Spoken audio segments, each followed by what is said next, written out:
सुंदरपुर गांव में सासू माँ शारदा की दो बहुएं थी, अनामिका और अमृता। एक दिन शारदा सोफे पे बैठ के टीवी देख रही थी। तभी शारदा की दो बहुरानियां उनके पास आकर कहने लगी, सासू माँ, हम दोनों बाहर जा रहे हैं। शाम हो रही है, अभी क्यों बाहर जा रही हो, बता सकती हो? हाल ही में हमने सिल्क की साड़ियाँ खरीदी है ना, उन साड़ियों की मैचिंग ब्लाउज नहीं है, इसीलिए हम वो खरीदने के लिए जा रहे हैं सासू माँ। बस तुम लोगों के चेहरे में ही मैचिंग की कमी है, नहीं तो वो भी बाहर लेने चली जाती। जाओ पहले टीवी ऑन करो। सासू माँ शारदा की ऐसी बात सुन के बहू अनामिका कहती है, पिछले आधे घंटे से आप यहीं पे बैठी है सासू माँ, टीवी ऑन करके तो आप देख सकती थी ना। टीवी कौन ऑन करेगा? तुम्हारे ससुर आके करेंगे। आपके लिए ससुर जी आके टीवी ऑन करे, पर आपका बेटा कुछ भी ना करे, यही आप चाहती है ना सासू माँ? तुम्हारे ससुर जी को तो ये सब करना ही पड़ेगा। मैं खाली हाथ इस घर में ऐसे ही नहीं आई थी। 5 लाख रुपए दहेज में लेके तब इस घर में आई थी। छोड़िए सासू माँ, आप बस 3 लाख रुपए लेकर आई थी दहेज में। हाँ, 3 लाख रुपए नहीं, 5 लाख, 5 लाख। तुम लोग भी जाके अपने मायके से लाख लाख रुपए लेकर आओ और मेरे तरह सेठानी बन जाओ। मैंने कब मना किया है? और पहले जाके सीखो कि सासू माँ का सम्मान कैसे करते हैं। तुम्हें पता है, जब मेरी सासू माँ थी, मैं उनका कैसा सम्मान करती थी? हमें पता है, पिताजी ने बताया था। जैसे ही आपने इस घर में कदम रखा था, बेचारी सासू माँ वैसे ही चल बसी। आपके कदम इतने शुभ थे ना। ये सुनकर शारदा गुस्से से अपने पति की तरफ देखती है जो वहीं पे खड़े थे। शारदा, अब तुम चाहे कितना भी मुझे देखो, मैं डरने वाला नहीं हूँ। बहुत बातें कर रही हो। जब मेरी माँ थी कभी भी तुम उनके साथ 2 पल बैठी? माँ कुछ कहती थी तो सीधा कह देती थी कि तुम दहेज में 5 लाख रुपए लाई हो। ऐसी बात करती थी मानो पत्थर बरस रहे हो। अभी भी तुम बहुओं को कुछ कहने नहीं देती हो और उनके साथ हमेशा खिलवाड़ करती हो। उनसे सावधानी रहना, नहीं तो किसी दिन वो लकड़ी लाके सीधा आग जला देगी। उन्हें अब तुम तरकीब मत देने लगो। जाओ जाके चाय ले आओ मेरे लिए। ससुर जी की बातें याद करके देवरानी कहने लगती है, बहन, सासू माँ के साथ हम खेल खेल सकते हैं, पर कौन सा खेल खेले? जब इस तरह वो सोच ही रहे थे, तभी अमृता को एक डब्बा दिखता है। वो देखकर वो कहने लगती है, दीदी ये देखो डब्बा, इस डब्बे के अंदर खुजली का पाउडर है। चलो ये पाउडर मिला के सासू माँ को चाय दे देते हैं। सासू माँ खुजलाएगी, हमें मजा आएगा। ठीक है बहन, तुम वो पाउडर ले लो, मैं अभी चाय बना के ले आती हूँ। ऐसा कह के अनामिका चाय बनाने के लिए किचन में चली जाती है। वहाँ ससुर जी पहले से ही चाय बना रहे होते हैं। वो उनसे बात करती है, फिर चाय लेके अमृता के पास आती है। दोनों मिलके खुजली का पाउडर चाय में मिला देती है और वो चाय ले जाके सासू माँ को दे देती है। चाय पीते ही शारदा के पूरे शरीर में खुजली होना शुरू हो जाता है। शारदा जल्दी से सोफे से उठ के खड़ी हो जाती है। हाय भगवान, लगता है ये चालू बहुरानी चाय में कुछ मिलाई है, नहीं तो पूरे शरीर में क्यों खुजली होगी। ऐसा कह के वो अपने दोनों हाथों को दीवार पे रख के उसे रगड़ने लगती है दीवार से। थोड़ी देर के बाद उसके पैरों पे खुजली होने लगती है, तो वो सोफे पे सटा के अपने पैर रगड़ती है। थोड़ा आराम मिलता है कि नहीं, फिर खुजली शुरू हो जाती है। अरे दुष्ट बहू, तुम लोगों ने चाय में क्या मिलाया है? मुझे इतनी खुजली क्यों हो रही है? शारदा को इस तरह से खुजलाते हुए देख दोनों बहनें बहुत हंसती है। उन्हें इस तरह से हंसते देख शारदा को और गुस्सा आने लगता है। फिर शारदा अपने मन ही मन सोचती है, ये चालाक बहुरानियां कुछ जरूर की है, तभी तो हंस रही है। अब मुझे भी इनके साथ कुछ ना कुछ करना होगा। ऐसा सोचते हुए वो अंदर जाती है और जोर से चिल्लाती है। दोनों बहुएं उनके चिल्लाने की आवाज सुनती है, फिर जल्दी जल्दी उनके कमरे तक जाती है। वहाँ देखती है शारदा नीचे गिरी हुई है, जोर जोर से लात मार रही है। ये देखकर अनामिका कहती है, बहन, लगता है सासू माँ को फिट्स आ रहे हैं, तुम जल्दी से जाके घर का चाबी ले आओ। जल्दी से अमृता जाके घर के चाबी का गुच्छा ले आती है और सासू माँ के हाथों में रख देती है। दोनों हाथ रगड़ने लगती हैं, पर फिर भी कुछ कम नहीं होता। वो दोनों अपने पतियों को फोन लगाती है, पर फोन नहीं लगता। ससुर जी को आवाज लगाती है, पर वो भी घर से बाहर गए हुए थे। अब उनके पास कोई उपाय नहीं था, इसीलिए वो फैसला लेती है कि सासू माँ को अस्पताल ले जाएंगी। तभी शारदा अपनी एक आंख खोलती है और दूसरी आंख बंद रखती है। ये बात अनामिका देख लेती है और वो समझ जाती है कि ये सब कुछ सासू माँ का नाटक था। अच्छा, तो ये सासू माँ का ड्रामा था। फिर इस ड्रामे का अंत तो हम अच्छे से करेंगे। ये मामला वो जाके अमृता को बताती है। अब क्योंकि वो बहुत ही पिछड़ा गांव था, एम्बुलेंस नहीं था, तब दोनों बहनें सोचती है, बहन तुम सासू माँ के पैर पकड़ो, हम सासू माँ को कार के ऊपर लेटा के बांध देंगे। ये सुन के ही शारदा बहुत आश्चर्य हो जाती है। दोनों बहनें ये बात समझ जाती है। कार के ऊपर क्यों? कार के अंदर भी तो हम सुला सकते हैं। फिट्स आ रहे हैं ना, सासू माँ को कार के अंदर बांधना बहुत मुश्किल हो जाएगा। उसके ऊपर दोनों भाई सवाल पूछेंगे, इसीलिए कार के ऊपर ही बांधना सही रहेगा। अनामिका की ऐसी बातें सुन के सासू माँ शारदा सोचने लगती है, हाय भगवान, लग रहा है दोनों बहुएं मुझे कार के ऊपर लेटा के हाथ पैर बांध देंगे। अब मुझे धीरे धीरे ठीक होने का नाटक करना होगा। ये सोचकर सासू माँ कहने लगती है, बहू, तुम लोगों को देखकर अच्छा लग रहा है। अब थोड़ा आराम है, अस्पताल ले जाने की जरूरत नहीं। वो बात नहीं है, हो सकता है कि अभी आपको थोड़ा आराम लग रहा होगा, पर हमें आपको कैसे भी अस्पताल ले जाना ही होगा। रात में कुछ हुआ तो क्या होगा? आप अगर घर पे रही तो आपके दोनों बेटे हमसे सवाल पूछेंगे कि दोनों बहुएं होने के बावजूद भी हमने कुछ किया क्यों नहीं। हाँ सासू माँ, आपको अस्पताल तो जाना ही पड़ेगा। ऐसा कह के वो दोनों शारदा को घर के सामने रखी हुई एक कार के पास ले जाती है।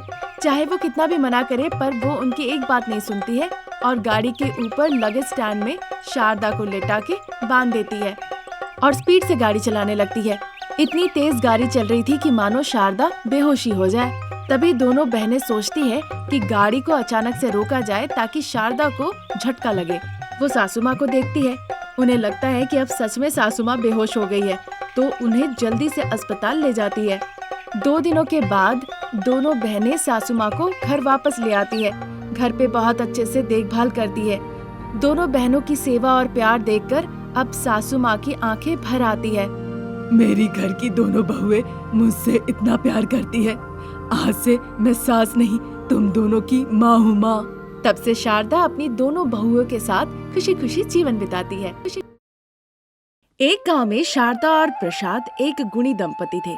उनका 2 बेटा था, वीरेश और रमेश। वो अच्छे से पढ़ लिख के नौकरी करते थे। एक दिन शारदा के दूर रिश्ते के भाई की पत्नी कावेरी रोते रोते शारदा के पास आती है। आपके भाई जीवन मृत्यु के कगार पे खड़े हैं। वो आपसे बात करना चाहते हैं। जल्दी से अस्पताल चलिए। ये सुन के शारदा और प्रसाद बहुत परेशान होते हैं। वो कावेरी को साथ लेके ऑटो करके अस्पताल जाते हैं। वहाँ अस्पताल के बिस्तर में लेट के सुंदर जीवन मृत्यु से लड़ रहा था। अपनी दीदी का हाथ हाथों में लेकर कहने लगता है, दीदी, मुझे पता है अब मैं जिंदा नहीं रहूंगा। दीदी, मेरी बेटी को तुम अपनी बहू बना लो। यही मेरी आखिरी इच्छा है दीदी। मैं मर गया तो उसकी जिंदगी बर्बाद हो जाएगी दीदी। उसे अपनी बहू बना लो। आखिरी पलों में उसकी आत्मा को शांति मिले, ये सोचकर शारदा और प्रसाद उसे वादा कर देते हैं। उसी के साथ सुंदर आखिरी सांस लेते हैं। 10 दिनों का क्रियाकर्म के बाद वो अच्छा दिन देखकर अपने छोटे बेटे रमेश के साथ वो अनामिका की शादी करा देते हैं। जिस दिन से अनामिका उस घर में कदम रखती है, अनामिका ही घर का सारा काम काज करती है। साथ ही साथ वो सास ससुर का अपने माता पिता की तरह ख्याल रखती है। पति को प्यार करती है, जेठ जी को सम्मान करती है। ये सब देखकर सभी का मानना था कि अनामिका को बहू के रूप में पाना सौभाग्य की बात है। इसीलिए वो भी अनामिका के साथ बड़े प्यार से पेश आते थे। इसी तरह दिन गुजर रहे थे। एक दिन प्रसाद के बचपन के दोस्त रघुपति उनके घर आते हैं। शारदा और प्रसाद उन्हें देखकर बहुत खुश होते हैं। प्रसाद, मेरी बेटी तुम्हारे बेटे को पसंद करती है, प्यार करती है। एक दिन तुम्हारे बेटे की तस्वीर लाके दिखाई और शादी की बात करने को कही। शुरू से ही आपको संपत्ति पे रुचि है, तो तुमने मेरे बेटे के साथ साथ संपत्ति का विवरण भी लिया होगा। हाँ प्रसाद, तभी तो पता चला कि वीरेश तुम्हारा बेटा है। वो सब हटाओ, मैं शादी का प्रस्ताव लेके आया हूँ। ठीक उसी वक्त वीरेश घर आता है। पिताजी प्रसाद रघुपति से वीरेश को मिलवाते हैं। फिर दोनों एक दूसरे को नमस्ते करते हैं। पिताजी, मैं आपसे कुछ खास बात करने आया हूँ। बताओ बेटा, यहाँ कोई पराया नहीं है। पिताजी, मैं एक लड़की से प्यार करता हूँ। उसका नाम मेघा है। प्रसिद्ध रघुपति कंपनी के एमडी की बेटी है वो। अरे वो तो बहुत अमीर लोग होंगे, क्या हमारे जैसे मध्यम वर्गीय लोगों के साथ शादी देंगे? क्या वो इस बात के लिए राजी होंगे? मुझे पूरा भरोसा है पिताजी, आप एक बार जाके बात कीजिए। फिर प्रसाद वीरेश को पूरी बात बताते हैं। खुशी खुशी और धूमधाम से वीरेश और मेघा की शादी होती है। नई नवेली दुल्हन शादी के बाद ससुराल आती है। सोफे पे बैठ के एक दिन मेघा न्यूज़पेपर पढ़ रही थी। मेघा, जाके मेरे लिए चाय बना के ले आओ और पिताजी के लिए कॉफी। क्या कहा? मैं इस घर की नौकरानी हूँ क्या? मैं इस घर में आपका काम काज करने के लिए नहीं आई हूँ। आप दोनों के हाथ पैर तो ठीक ही है, जाइए खुद ही बना लीजिए। ये सुन के शारदा बड़ा आश्चर्य होती है। फिर परेशान होके वो किचन में जाती है और खुद ही चाय बना लेती है। उधर अनामिका घर की साफ सफाई करके रंगोली देती है और फिर घर के अंदर आकर कहती है, अरे सासू माँ, आप जाइए, मैं बना के लेके आती हूँ आपके लिए चाय और पिताजी के लिए कॉफी। कुछ जरूरत हो तो आप मुझे कह सकती है ना। इसके बाद शारदा हॉल में जाके बैठ जाती है और जाके टीवी ऑन करती है। जब मैं न्यूज़पेपर पढ़ती हूँ, कोई टीवी चलाए तो मुझे बहुत गुस्सा आता है। वैसे टीवी पे आपके लिए है ही क्या, वो तो आप कभी भी देख सकती हैं। मेघा की ऐसी बातें सुन के शारदा टीवी ऑफ करके चुपचाप जाके सोफे पे बैठ जाती है। तभी अनामिका एक ट्रे में चाय और कॉफी लेके आती है। अनामिका जब वहाँ से जाने ही लगती है, मेघा गुस्से से उठती है और अनामिका के गाल में खींच के एक थप्पड़ लगाती है। ये देखकर शारदा हैरान रह जाती है। अरे, तुम्हें मैं दिखी नहीं या तुम देख नहीं सकती हो? चाय कॉफी बिना पूछ के तुम ऐसे मुंह ऐंठ के यहाँ से जा रही हो? आप चाय कॉफी नहीं पीती है इसीलिए नहीं दिया, पर इसके लिए आप मुझे मारेंगी? उसके बाद भी मेघा उसे बहुत बातें सुनाती है। दिन निकल रहे थे, लेकिन मेघा का अहंकार दिन ब दिन आसमान छू रहा था। ना ही सास ससुर का सम्मान करती थी, ना ही अपनी देवरानी के साथ मिलजुल के रहती थी। अपने अहंकार की वजह से वो सबके नजरों में कांटा बनी हुई थी। सभी लोग उससे नफरत करते थे, पर उसके बावजूद उसमें कोई बदलाव नहीं आया। एक दिन अचानक से बाथरूम में मेघा फिसल जाती है और फिसल के वो गिर जाती है। जल्दी से उसे अस्पताल ले जाया जाता है। डॉक्टर साहब रघुपति जी को पहले से जानते थे। रघुपति जी ने डॉक्टर साहब से विनती की और एक कहानी बनाने को कही। डॉक्टर साहब इस बात के लिए मंजूर हो गए। वैसे तो चोट लगने की वजह से आप अस्पताल में एडमिट हुए, पर एक बीमारी है जिसका पता नहीं चल रहा है। बीमारी? और मुझे? पहले अपनी आंखों की जांच कराइए। वैसे डॉक्टर तो आप सही से है ना, या फिर जाली सर्टिफिकेट से आप डॉक्टर बनने का अभिनय कर रहे हैं? तुम्हें जो सोचना है सोच लो, पर तुम्हें एक वायरस हुआ है जिसे कहते हैं तिमिरी वायरस। इसकी कोई दवाई नहीं है। परिवार वाले भी सावधान रहे, इसके पास मत जाइएगा और इन्हें बाहर से ताला लगा के रखे। फिर जैसे ही डॉक्टर ने कहा, ज्यादा सोचे बिना वो मेघा को एक कमरे में लाके बाहर से ताला लगा देते हैं। वो कमरे में अकेले पड़ गई। अब वो अकेले खड़े होके खिड़की के पास जो भी वहाँ से जाए उसे वो बुलाती थी, पर उसके पास कोई भी नहीं आता था। उल्टा उससे सभी लोग गुस्से से बात करते थे। इस वजह से वो पागलों की तरह रोना धोना करने लगी। अनामिका जब उसके लिए खाना ले आती है, तब सास ससुर देवर पति सब वहाँ आते हैं। अरे बेटा, तुमने उसका दरवाजा क्यों खोला? उसमें इन्फेक्शन है, तुम उसे खिड़की से ही खाना दो, समझी? नहीं सासू माँ, मैं उसे खाना ऐसे नहीं दे सकती। कुछ भी हो, वो मेरी जेठानी है। परिस्थिति की वजह से उसकी हालत आज ऐसी है, पर ये सब जानबूझ के तो उसने नहीं किया ना।